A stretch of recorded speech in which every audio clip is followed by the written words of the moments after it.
The chamber was quiet when Ambassador Velcris spoke. His voice echoed through the grand hall where 47 alien species had gathered. Captain Jiho stood in the visitors section, his uniform crisp and blue against the rainbow of alien delegates. He knew something bad was coming. He could feel it in his bones. "The Council has voted," Velcris said, his three eyes blinking in sequence. "Humanity is too dangerous. You build weapons during peace. You refuse our guidance. The vote is final. 47-0. Earth and all human colonies are severed from Galactic Council space." The words hit Jiho like a punch. Around him, other human diplomats gasped. Ambassador Hannah Park stepped forward, her gray hair tied back tight. "You cannot do this," she said, her voice steady despite the shock. "We have treaties. Trade agreements. Citizens living among you." Velcris clicked his mandibles. "All treaties are void. All trade routes to human space will close. All FTL beacons leading to your worlds will be deactivated. Your people have 1 month to leave Council space. Our citizens will return home from your colonies." "This is exile," Hannah said. "You are putting us in a cage." "This is protection," Velcris replied. "For the galaxy." "From you," Jiho felt anger burn in his chest. They had fought beside these aliens, traded with them, learned from them, and now, because Earth refused to destroy its own military fleet, they were being cast out like criminals. It was not fair. But the universe rarely was. 1 month later, Jiho stood on the bridge of the ESS Indomitable. The ship was massive, nearly 2 kilometers long, with weapons that could crack a moon and shields that could survive a star's corona. It was humanity's pride, and now it would be their prison guard. "Captain, we are approaching the quarantine line," Lieutenant Yuna said from the pilot station. She was young, barely 25, with quick hands and sharper eyes. "All beacons beyond this point are dead." Jiho nodded. "Hold position here. This is our new patrol route." Commander Taeyang stood beside him, arms crossed.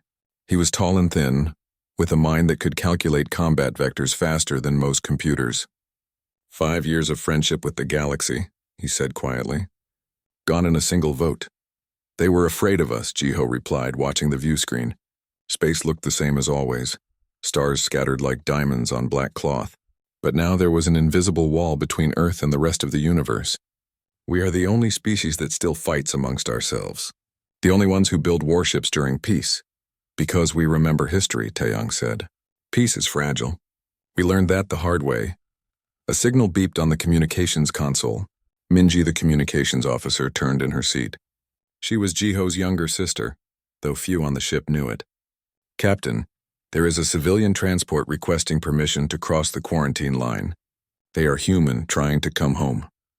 "Grant them passage," Jiho said, and scan for any council escorts. The transport ship appeared on their screens, small and battered. It limped across the invisible border, and Jiho watched 3 council warships turn away, refusing to escort it even to the line. The message was clear. Humanity was alone now. Weeks became months. The Indomitable patrolled the empty border, watching as the galaxy moved on without them. Trade ships that once carried goods to Earth now took different routes.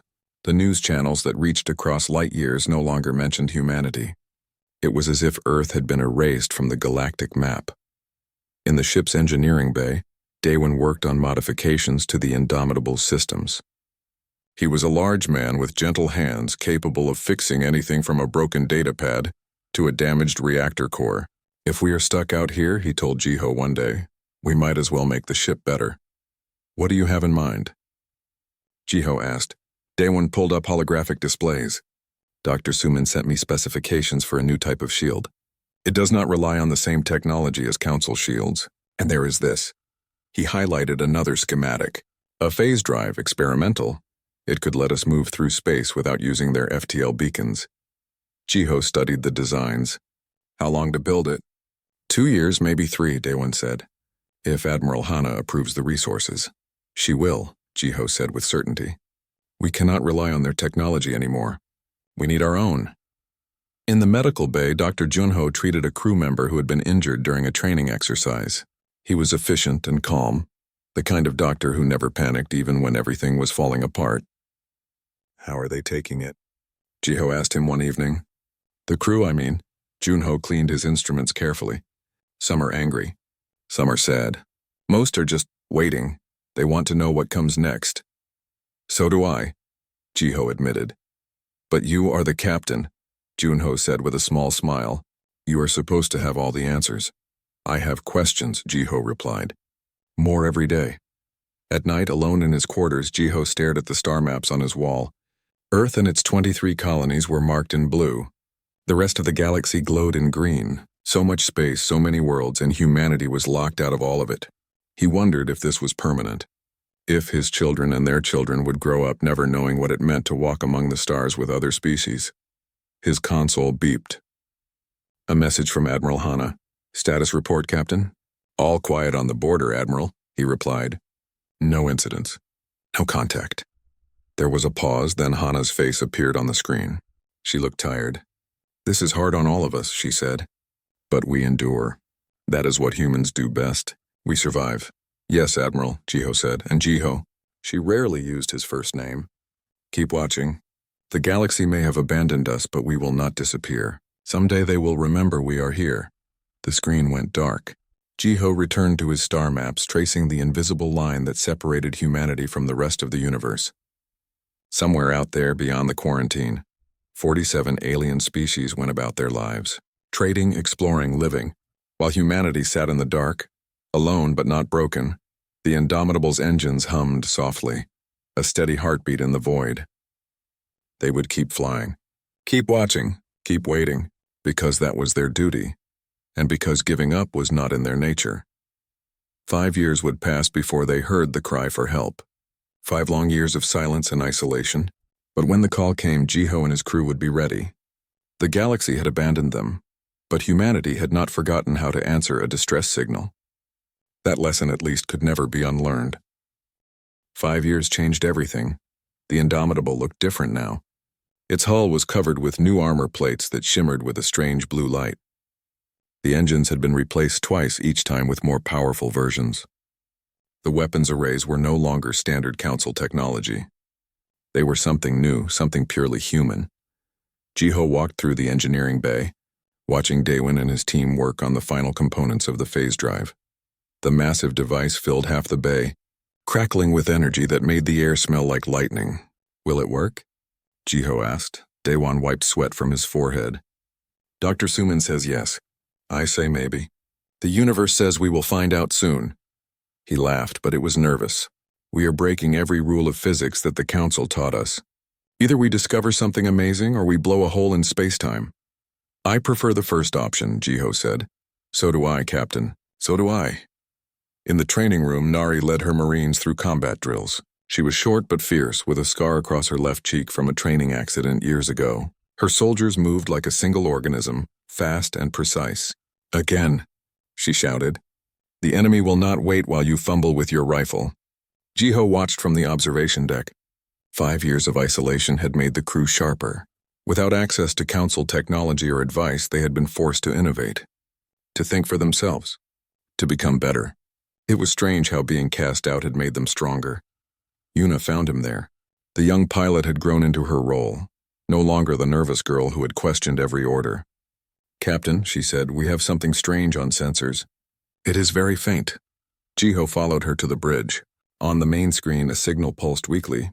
It was coming from beyond the quarantine line, from deep in Council space. What is it? He asked. Minji worked her console frantically. It is a distress call, she said, her voice tight. But the encryption is Council standard. And Captain, she turned to look at him. It is from the Thornian Collective. The name hung in the air like poison. The Thornians had led the vote to exile humanity. Ambassador Velcris had personally delivered the sentence, and now they were calling for help. Taeyang stepped forward. It could be a trap. It could be, Jiho agreed. He watched the signal pulse on the screen, weak and desperate. Minji, can you decode it? His sister worked in silence for several minutes. Then the message played. Velcris's voice, usually so calm and commanding, was ragged with fear. This is Ambassador Velcris of the Thornian Collective to any Council vessel. Our system is under attack. The Devourer swarm has entered our space. Our fleets are destroyed. Billions are dying. We request immediate assistance. Please, anyone, help us. The message repeated, over and over. The same plea, the same terror. The Devourer swarm, Taeyang said quietly. I read about them in the archives. A machine intelligence that consumes entire civilizations. But they were supposed to be gone, destroyed centuries ago.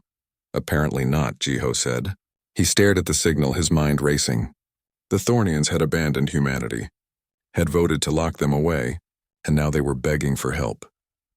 Captain, Yuna said carefully, we are not council vessels. The quarantine line is still active. If we cross it, we violate our orders. Jiho knew she was right. Admiral Hana's orders had been clear.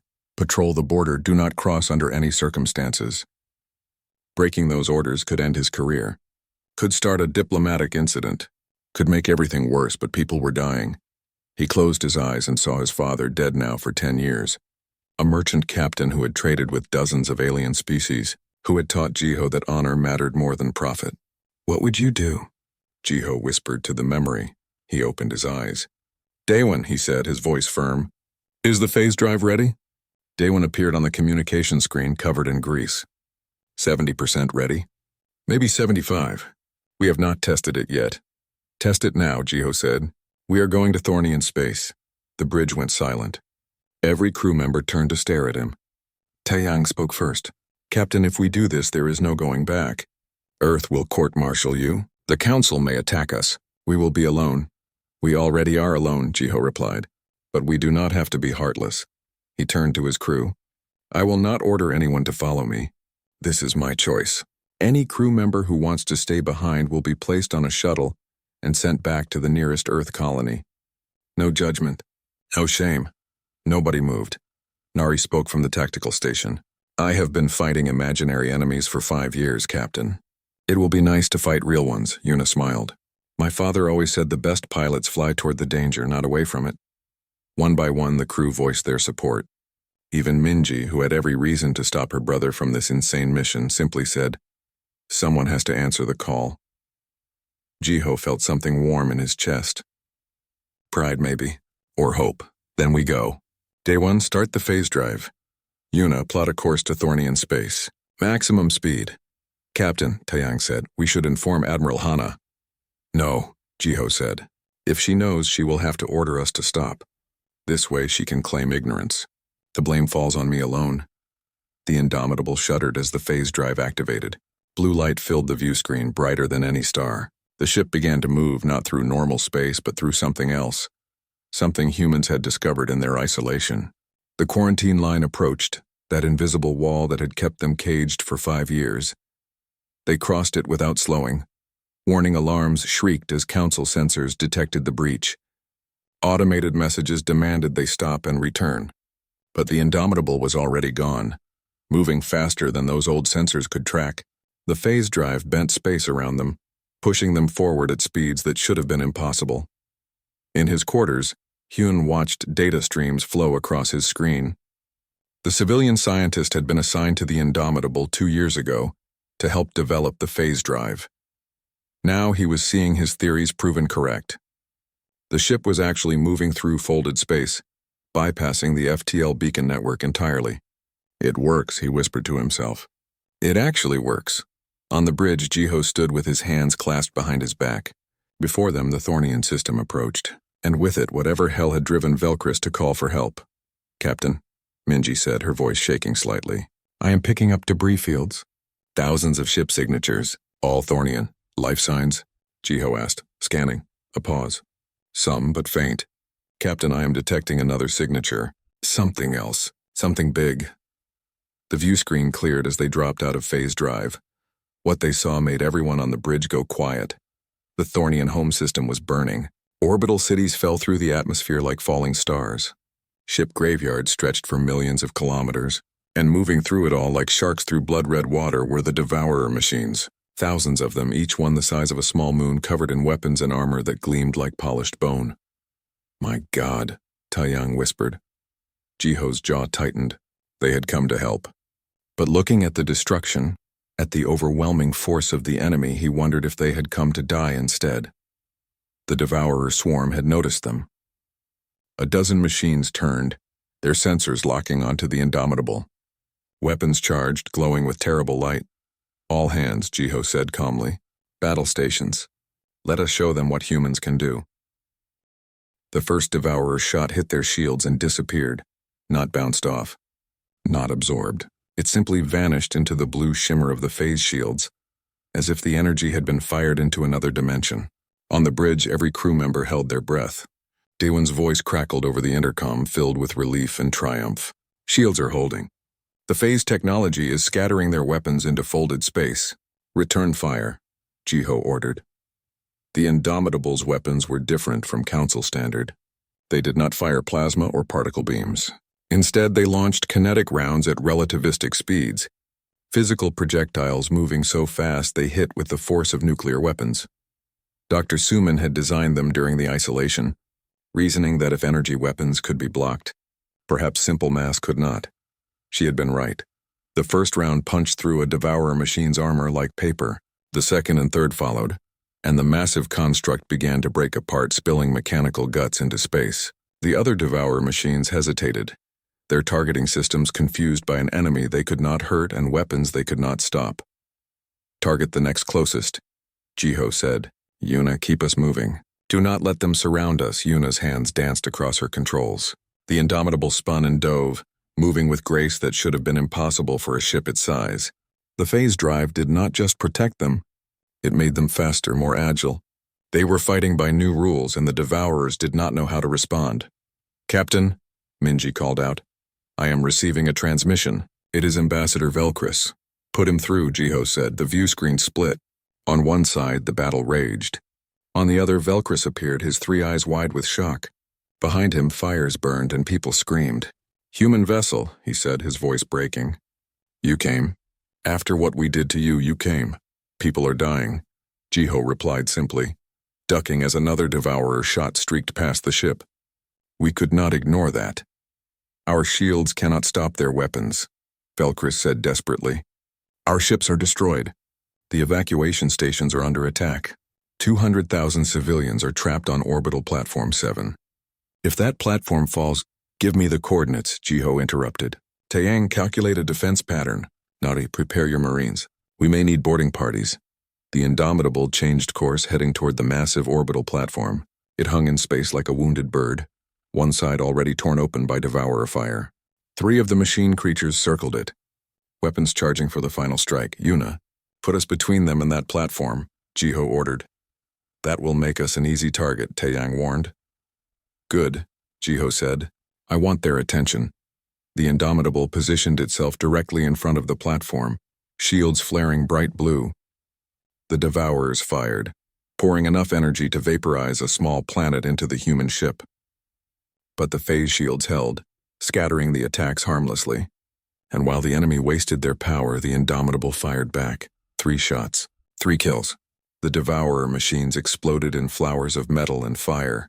On the platform, Thornian civilians pressed against the windows, watching in awe as a single human warship did what their entire fleet could not. Some of them wept. Others simply stared in disbelief. Platform 7 is secure, Minji reported. They are beginning evacuation procedures. How long until they can evacuate everyone? Jiho asked. 2 hours minimum. Jiho looked at the tactical display. More Devourer machines were approaching, drawn by the battle. 2 hours was an eternity in combat. But they had no choice. Then we hold for 2 hours. All batteries, continuous fire. Do not let anything past us. What followed was the longest battle of Jiho's life. The Indomitable stood alone against wave after wave of Devourer machines.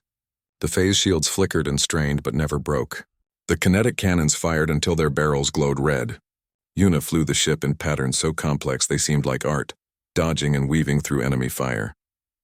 In the engineering bay, Daewon and his team worked frantically to keep the systems running. Coolant lines burst and were repaired in seconds. Power conduits overloaded and were rerouted. The ship groaned and shuddered, but it did not break. In the medical bay, Junho prepared for casualties. But the phase shields held strong and his bay remained empty. He found himself with nothing to do but watch the battle on the monitors and pray. Nari stood ready with her Marines, frustrated that the battle was happening in space where her skills were useless. I should be out there, she muttered. Your time will come, Jiho promised over the intercom. Stay ready. 1 hour passed. Then another. The Devourers kept coming, but the Indomitable kept fighting. Its weapons never stopped firing, each shot perfectly placed by Taeyang's tactical calculations. The machine creatures began to adapt, trying new attack patterns, but Yuna was always one step ahead. Finally, Minji's voice cut through the chaos. Platform 7 reports full evacuation complete. All civilians are aboard transport ships. Yuna, get us out of here, Jiho ordered.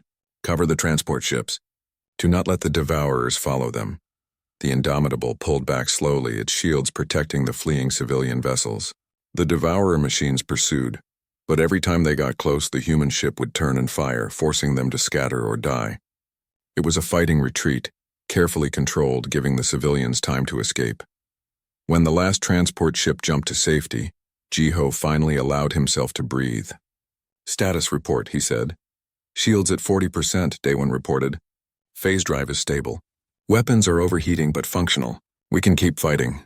Casualties? None, Captain, Junho said, sounding almost disappointed. Not even minor injuries. Jiho felt something loosen in his chest.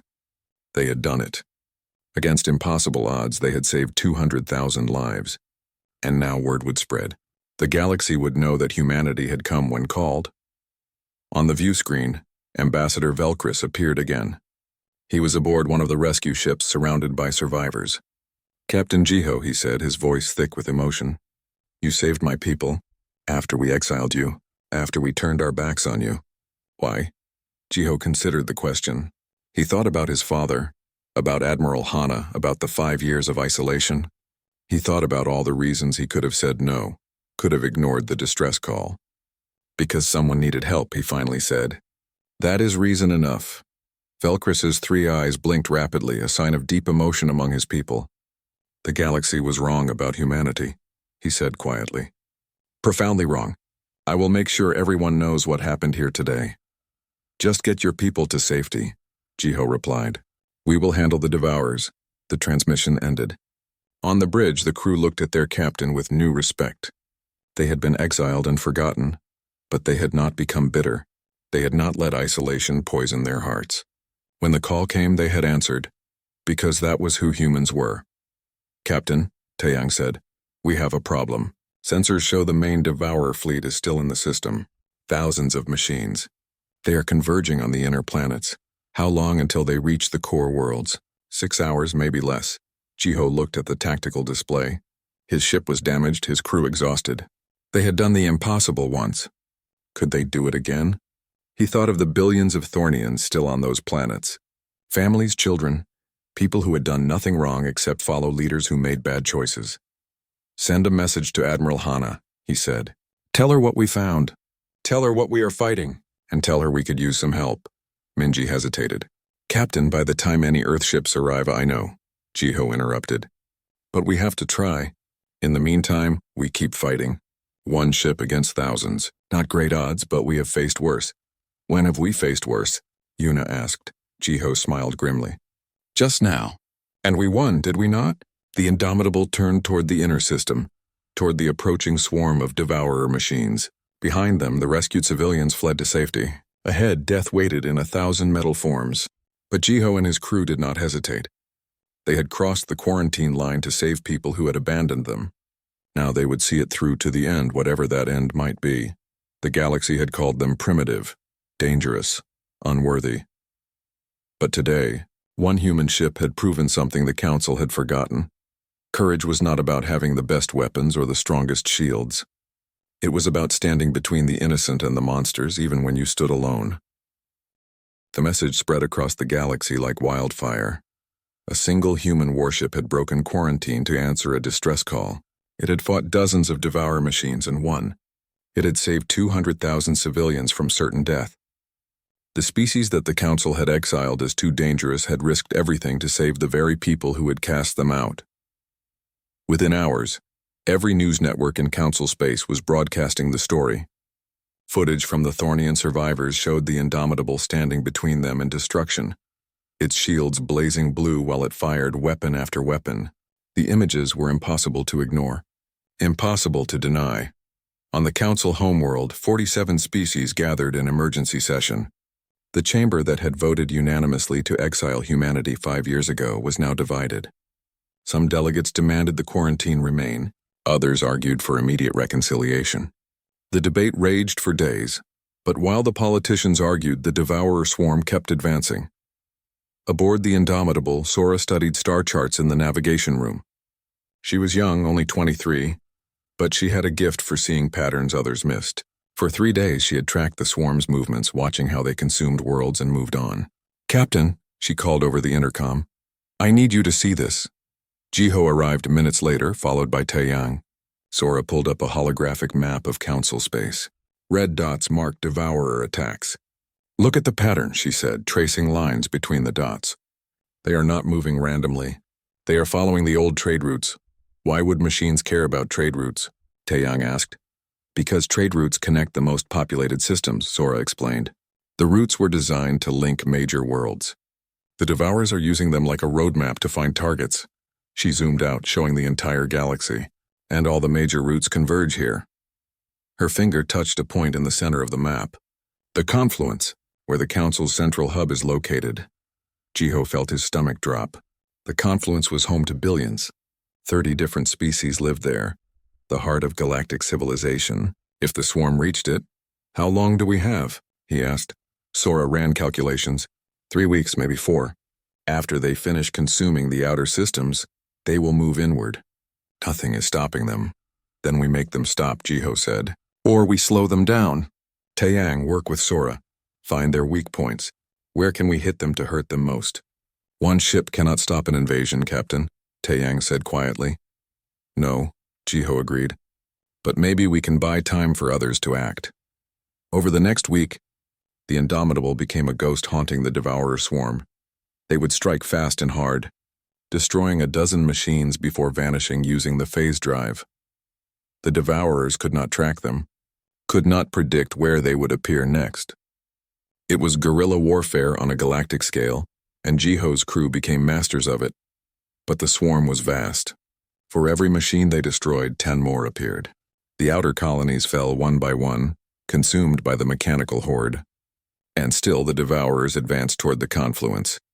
Then on the 8th day, Minji received a transmission that made her cry out in surprise. "Captain, I am picking up human signatures. Multiple ships. It is Admiral Hana." The view screen activated, showing Admiral Hana's stern face. Behind her, through the command center windows, Jiho could see dozens of ships. No, hundreds. The entire Earth fleet had come. "Captain Jiho," Hana said, her voice formal but her eyes warm. "I understand you have been busy breaking quarantine and starting fights." "Yes, Admiral," Jiho replied, standing at attention. "I accept full responsibility." "Good," Hana said. "Because you are about to take responsibility for a lot more. The Council has requested our assistance, formally requested it. They are willing to lift the quarantine in exchange for our help against the swarm." Jiho felt his heart race. "What are our orders?" "Your orders are to keep doing what you have been doing," Hana said with a slight smile. "But this time you will have backup. 400 ships, every combat vessel Earth has." On the bridge, the crew erupted in cheers. Even Taeyang allowed himself a small smile. They were not alone anymore. But Hana's expression grew serious. "Jiho, I need you to understand something. The Council is desperate. Their fleets have been destroyed. Their weapons do not work against the swarm. We are their last hope." "No pressure then," Jiho said. "Also, there is someone who wants to speak with you." Hana's image was replaced by a Thornian face, not Velcris but a member of the Council's high command. Councillor Draveth, one of the few who had argued against humanity's exile. "Captain Jiho," Draveth said, his mandibles clicking nervously, "I have been authorized to offer humanity full membership in the Galactic Council. Not as junior members, but as equals. Your technology, your tactics, your bravery have shown us that we were wrong. Profoundly, terribly wrong. What about the exile?" Jiho asked. "The vote was unanimous." "The vote was fear," Draveth admitted. "Fear of your military strength, your aggressive history, but we see now that strength without compassion is empty, and compassion without strength is useless. You have both. Will you help us?" Jiho looked at his crew, at Yuna, who had flown them through impossible battles, at Taeyang, whose tactical mind had saved them countless times, at Minji, his sister, who had never doubted him, at all the people who had followed him into exile and beyond. "We will help," Jiho said. "Not for membership or trade deals. We will help because it is the right thing to do." Relief washed over Draveth's face. "Thank you." The defense of the confluence is being coordinated now. We have 2,000 ships remaining from various council fleets. With your 400, we may have a chance. What about their tactics? Taeyang asked, stepping forward. Captain, if the council ships cannot hurt the Devourers, Dr. Suman has been sharing her research. Admiral Hana interrupted. Council scientists are now working to adapt their shields and weapons based on human designs. It will not be as effective as what the Indomitable has, but it should help. How long until the swarm reaches the confluence? Jiho asked. 10 days, Dravith said grimly. Maybe less if they accelerate. 10 days to prepare for the battle that would decide the fate of galactic civilization. Jiho felt the weight of it settle on his shoulders. Then we had better not waste time. Admiral Hana, permission to coordinate with council forces. Granted, Hana said. And Jiho? Your father would be proud of you. The transmission ended. Jiho stood on his bridge looking at the tactical display showing Earth's fleet approaching. Ships of every class, from small corvettes to massive dreadnoughts, each one crewed by humans who had spent 5 years in exile, wondering if they would ever see the stars again. Now they were returning not as the exiled, but as saviors. Captain, Nari said from tactical, I am picking up something strange. The Devourer swarm has changed course. They are accelerating toward the confluence. They know we are gathering forces, Taeyang said. They are trying to reach the target before we can set up defenses. Jiho nodded slowly. Then we do not wait for them to come to us. We go to them, hit them in transit, slow them down, make them bleed for every light year. He turned to his crew. For 5 years the galaxy forgot about humanity. In 10 days they are going to remember why they feared us in the first place. Not because we are violent, but because we never give up. Not when people need us. The Indomitable surged forward, leading the human fleet toward the approaching swarm. Behind them, council ships scrambled to join the defense. Ahead, thousands of Devourer machines darkened the stars. The final battle was coming, and for the first time in 5 years, humanity would face it not alone, but as part of something larger. They had been abandoned, cast out, forgotten, but they had not let that destroy them. Instead, they had become stronger, better, more determined. The galaxy would see that strength soon enough. The confluence hung in space like a jewel, its orbital cities glowing with the lights of billions. 30 species called it home. It was the center of galactic civilization, the place where cultures met and history was made. In 10 days, it would become a battlefield. Jiho stood in the command center of the combined fleet, surrounded by holographic displays. 2,000 council ships had gathered from across the galaxy. 400 human vessels waited beside them. It was the largest military force ever assembled in known history, and it still might not be enough. The swarm will arrive in 3 hours, Sora reported from her station. Her calculations had been perfect. The Devourers were coming exactly when and where she had predicted. Current count 4,700,000 machines. The number hung in the air like a death sentence. Even Taeyang, who never showed fear, went pale. That is 20 times more than our entire fleet, he said quietly. Then we make each of our ships worth 20 of theirs, Jiho replied. He activated the fleet-wide communication. All ships, this is Captain Jiho. In 3 hours we face an enemy that outnumbers us massively. They have destroyed worlds, consumed civilizations, and shown no mercy. But we have something they do not. We fight for our homes, for our families, for every person depending on us to stand between them and annihilation. He paused, looking at the faces of his crew. 5 years ago, the galaxy cast us out. Today, we stand beside them. Not because they deserve it, but because it is right. Because when the void calls out in terror, someone must answer. Today, we answer together.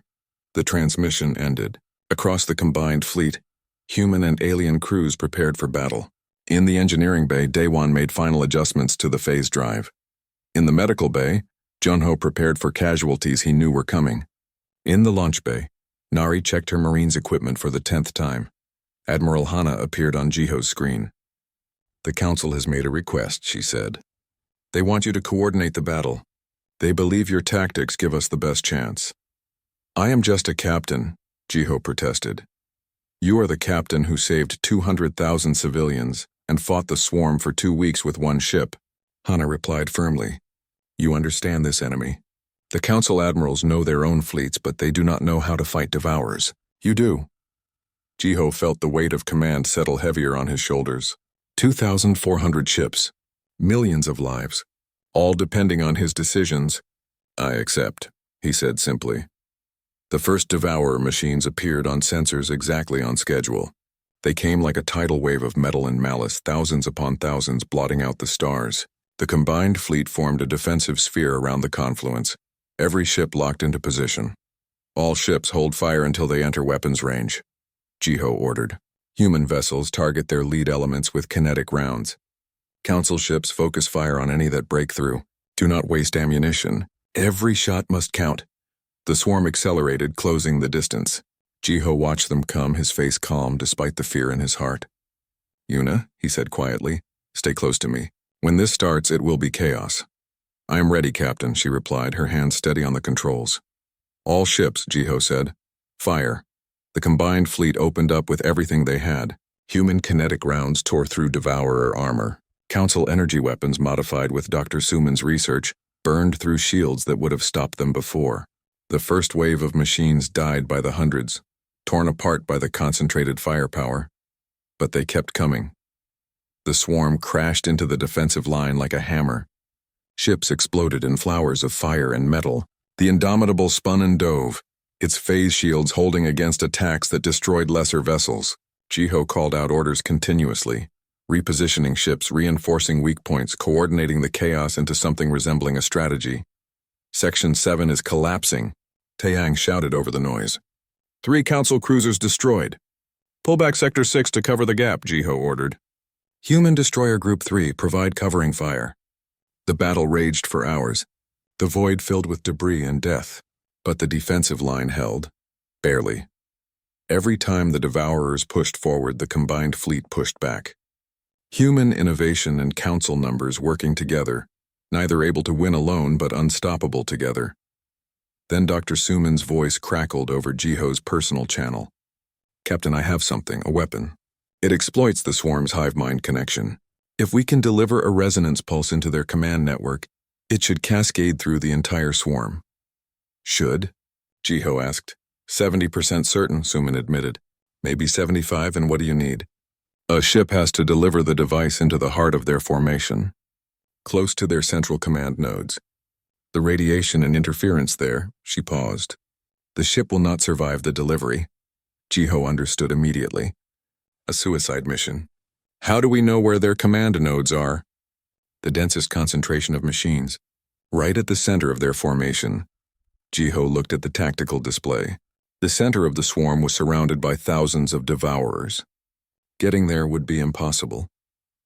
Getting there and surviving even more so. Prepare the weapon, he said. I will deliver it, Captain. No. Taeyang stepped forward, grabbing Jiho's arm. Let me take a strike team. You are needed here to coordinate the fleet. The fleet can survive without me, Jiho replied. Those people down there cannot survive without this weapon being delivered. It has to be me, Taeyang. Then I am coming with you, his first officer insisted. No, Jiho said firmly. You are the best tactical mind we have. When I am gone, the fleet will need you. He looked around the bridge at his crew, at Minji, his sister, tears already forming in her eyes, at Yuna, frozen at her station, at all the people who had followed him through exile and war. I need volunteers to fly me in. No pressure. This is almost certainly a one-way trip. Yuna stood up. I will fly you, Captain. You will need the best pilot we have.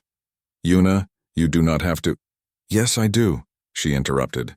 You saved my life when you let me join this crew. Let me return the favor. Others volunteered. Nari and her Marines. Daewon from engineering. Even Junho from medical.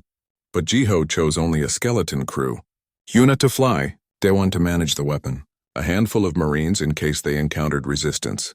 The rest would stay with the Indomitable, with Taeyang in command. The goodbyes were brief. Jiho hugged Minji tightly. Tell Admiral Hana I am sorry I broke her ship, he said, trying to smile. Tell her yourself when you get back, Minji said, her voice breaking. Take care of them, Jiho told Taeyang. All of them, Taeyang saluted. It was formal and precise, but his eyes were wet. It has been an honor, Captain. Jiho and his small crew transferred to a fast assault ship, the weapon loaded in its cargo bay. As they undocked, The Indomitable's crew lined the observation deck, watching them go. Some saluted. Others just watched in silent respect. Ready? Jiho asked Yuna. Always, she replied, and they dove into the battle. The assault ship was small and fast, built for speed rather than protection. Yuna flew it like an extension of her own body, weaving between devourer machines that tried to swat them from space. Explosions bloomed around them. Debris rattled against the hull, but Yuna never hesitated, never slowed. Approaching the center, she said, her voice tight with concentration. 15 seconds. The radiation levels climbed. Warning alarms screamed. The ship began to shake apart under the stress. But they kept going, pushing deeper into the heart of darkness where the swarm's command nodes pulsed with malevolent intelligence. Weapon-armed, Daewon reported from the back. Ready for deployment. Chiho looked at Yuna, at her young face set with determination. She had trusted him, followed him, never doubted. Thank you, he said simply. For everything, she smiled. See you on the other side, Captain.